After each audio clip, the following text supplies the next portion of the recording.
It's Flemington Spring Carnival Derby Day coming up and presented by www.horseracinaustralia.info.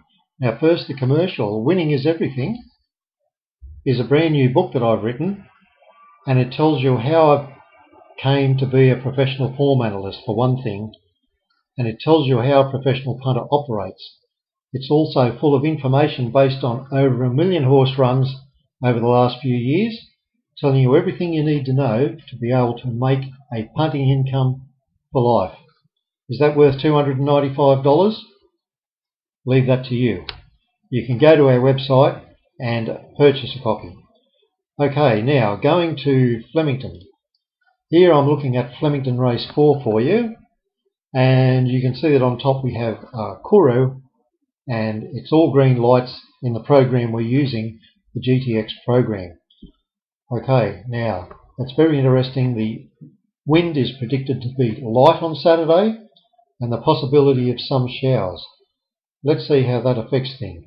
Normally I don't apply a barrier penalty at the 1200 at Flemington, and the reason for that is you don't know whether they're going to run to the left or right hand side of the field, and that often depends on what the wind's like, but the prediction is for winds of only up to about 7 kilometres. So if I applied the barrier penalty and they ran to the inside, you can see that Kuru is disadvantaged by 1.8 points, Rich Enough by 0.7. Okay, ignoring that, going to the mud factor. Now, if the rain comes down and the track becomes dead or worse, then this comes into play. But have a look, the two horses we have on top are still Kuru and Rich Enough. Now this is an absolute quality field. We've got Earthquake, Scissor Kick, Eloping's been going well, Galaxy Pegasus won, Nostradamus is no sidekick either, and Rubik. It is an absolute top quality field. These horses, Kuru and Rich Enough, are probably the ones to fight it out. So let's put that back the way we had it. Proceed to the Derby. Now in the Derby, one of two things happens. Either the short price favourite wins it, which in this case is Hampton Court, and we're graded on top, or Moon Over Manhattan rather, which is sitting at around $8 at the moment. Or you can get a long shot. Now the interesting thing is, barrier positions here are most important. But the interesting thing is a couple of outside runners have won, and they have paid over $105 between those two horses.